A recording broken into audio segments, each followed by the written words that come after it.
Wisdom uninvested in labor is wasted. How do you turn nothing into something? Here's how you start. There's 3 steps to it. Number 1, imagination.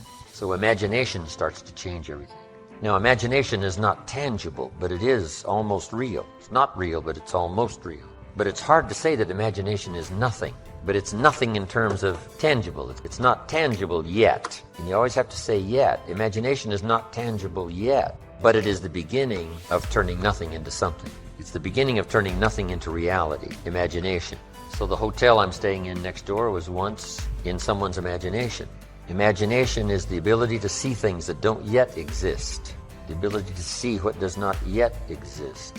Imagination is real in the sense that it affects.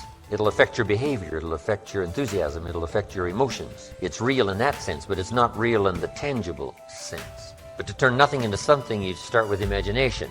Next is faith, to believe that what you imagine is possible. How do we start to strengthen our belief in that what we imagine is possible to turn it into reality? And there's 2 or 3 ways. One is to believe your own testimony. If you've done it before, why couldn't you do it again? If you've done it once, couldn't you do it the second time? Why not believe in your own testimonial? If I did it before, I can do it again. I was rich by age 31 and broke by age 33. But now my question was, could I do it again? And the answer was yes, of course. I lost the money, but I didn't lose the skills. And that's what's important about personal development. You can lose the money, but not the skills, so who cares about the money? Unless it's getting late, right? And you're like 90 and, it's a little difficult to go back to the streets. But hey, once you've got the skills, you own the skills. It's like sales. A skill is more valuable than a sale. Sometimes a salesperson says, I need a sale. I said, no, you need a skill. Sales are temporary. Skills are permanent. So we start with imagination, which is almost real. It's not real yet. It's not tangible yet, but it's almost real. Now we move to faith to believe that what we imagine is possible. So we study our own testimonials. If we've done it before, we can do it again. Here's what else we study. Other testimonials of somebody who did it. Somebody that built a hotel said, yes, I started with some plans and finally believed it was possible, and here it is. Say, well, if it's possible for one, it's possible for another. In fact, sometimes when we hear the testimonial, here's how they finish. If I can do it, you can do it. See, that's a classic testimonial that gives us now what we call faith. And one of the ancient wise writers said, faith is generated by what we hear. Faith is generated by what we hear. The vocabulary of what we hear, the vocabulary of what we read, that generates faith, to believe that it's possible. Now, faith is not reality. You can't say faith is nothing because it affects. It's like radiation. To us, it's nothing because it can't be seen. But radiation is so powerful, it can kill you. Right? You can't see it, but it has an incredible effect. And that's true of faith. Faith can't be seen, right? With the natural eye. It can't be seen, but it has an incredible effect on your attitude, on your behavior, on your disciplines, on your work for the day, and all the rest. So faith is tangible in that sense, that it affects the emotions, it affects the drive. But we still don't have a hotel. Even though the imagination is very powerful, and even though faith is very real, we still don't have a hotel. Because faith is not a hotel. Now, it's almost. It is so close. Here's what one writer described faith. Faith is a substance of hope. Now, it's not a substance like a brick being a piece of the hotel, but it's almost.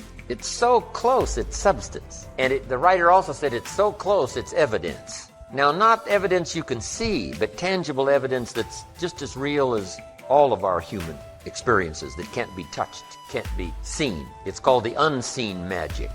Language is the unseen magic. It can't be seen. The words can't be seen as they're transmitted from the speaker to the one who listens, but it can have a profound effect. That means it's more than nothing. Language is more than nothing, but to create something out of nothing, we start with imagination. Then we move to faith, which believes it's possible, which is almost real. I built my first home for my family in Idaho many years ago. And before I started this home, to construct it, I used to take my friends out to the vacant property. And I would take them on a tour through this house. Do you believe that? I would say, this is the living room. It's got a fireplace here. It's brick. And then come around here into the family room. Another fireplace, see-through. On this side it's stone, on this side it's brick. I would walk them through the 3-car garage. Isn't that true, though? Faith and imagination is almost. It's called evidence and substance. Now, it's still not tangible, but it's not far from tangible. But now here's what we do with faith and imagination. We deposit it in disciplines and activity. Because faith without the activity serves no useful purpose. Imagination without the activity to translate it into reality serves no purpose. But wisdom and faith deposited in activity creates reality. The reality of a career, the reality of a hotel that wasn't there. Then this is a bit of a time management that will sort of translate into time management. Question goes like this: when should you start building the hotel that you've imagined and now believe that it's possible? When should you start? And here's the answer: as soon as you have it finished. You just got to remember that. You wouldn't start building a hotel unless you had it finished. Because if you start building something, somebody says, what's this going to look like? You say, I have no idea. See, they'd take you away to a safe place. No, the reason you start is because it's finished. So here's what we teach in time management. Don't start the day until you have it finished. You've got it laid out. Plenty of room for improvising, plenty of room for spontaneity, but you finish the day and then you start the day. You finish the week, then you start the week. But you shouldn't start building the hotel until you have it finished. Is it possible to finish it before you start? And the answer is yes. It would be foolish to start unless you had it. Unique things to remember. Now, here's what now turns wisdom and faith into reality, and that's activity, muscle. The labor, the work. Some people go for affirmations. We'd see that. I do believe in affirmations, but here's the key on affirmations, and that is to affirm the truth. Affirm the truth. If you're broke, best thing to affirm is, I am broke. You put that up on the refrigerator where you can see it every day. It'll drive you to sign up for a class to learn a skill so that this doesn't happen anymore. Now, if that doesn't do it, reaffirm and put this up there. I'm 40 and broke. That's a lot more alarming. And if that doesn't work, put this up there. I live in America and I'm 40 and I'm broke. Something is wrong. Not with the country now. You don't have to build a raft. You don't have to build a raft and go to another country. Something might be wrong with your philosophy, your policy, your plan, and your strategy. So, affirm, yes, but always affirm the truth. Here's what the old prophet said. The truth will set you free. Truth, to correct old errors in judgment. That's the freedom of the truth. Because if you don't speak the truth, then you're likely not to correct the errors in judgment. If something's wrong, but you say, hey, it's fine, it's fine, it's fine, how are you going to correct the errors in judgment that made it wrong? See, you can't say it's fine, it's fine, it's fine, and finally it turns out to be fine. Say, no. The only way to go from wrong to fine is not by affirmation. The way to go from wrong to fine is to figure out where the errors in judgment were by speaking the truth. Something's wrong here, finding out what's wrong, making the changes. Now it can go from wrong to fine. Here's a good phrase. Affirmation without discipline is the beginning of delusion. Now, here's what else the truth does. First, it sets you free to correct old errors in judgment. Here's what else it does. Helps you to set up new, easy disciplines, to turn wrong into right, to turn lack into prosperity, to turn skepticism into faith. Now, let me give you the secret now to creating a hotel. The final secret is discipline. But in order to turn wrong into right, we must speak the truth, because only the truth will set you free. Free to correct an error in judgment. Because here's the formula for failure and here's the formula for success. Formula for failure, number one, a few errors in judgment repeated every day. We call that the formula for failure. A few errors in judgment repeated every day. Now, why would you repeat an error in judgment the second day? Reason, failure doesn't occur at the end of the first day. If it did, it would be helpful, because then you wouldn't do that anymore. But errors in judgment are so subtle because they don't usually show their results until for a while. But a few errors in judgment repeated every day, and sure enough, you're way off course. Now, here's all you got to do to turn that around. A few simple disciplines practiced every day, starts to create success. Not at the end of the first day. The first day is the end of a new beginning, the first day. That you've started a new track, that you've started a new direction. So we must all speak the truth. So affirm the truth. Yes, affirm God is good. Yes, affirm life is full of possibility. Yes, affirm all the truthful possibility. But you don't need to try to trick yourself into saying something is okay when it isn't okay. Some people say every day in every way I'm getting better and better. And if that's not true, see, that we call that delusion. If it's not true. If it is true, then it's wonderful, it's fabulous, and we should celebrate. But if it's not true, every day in every way I'm getting better and better. See, if that's not true, then it is an affirmation that's destructive. So just affirm the truth. The truth is I lack some skills to multiply my income by 10, which I wish to do in the future. I need to learn the skills. Affirm that you don't have the skills, so that it'll drive you to get the skills because you want to multiply your income by 10. Yes, it is true. All things are possible to the believer. It is true. Errors in judgment lead to devastation. We don't just need the truth. We need the whole truth and nothing but the truth. Here's what we don't need.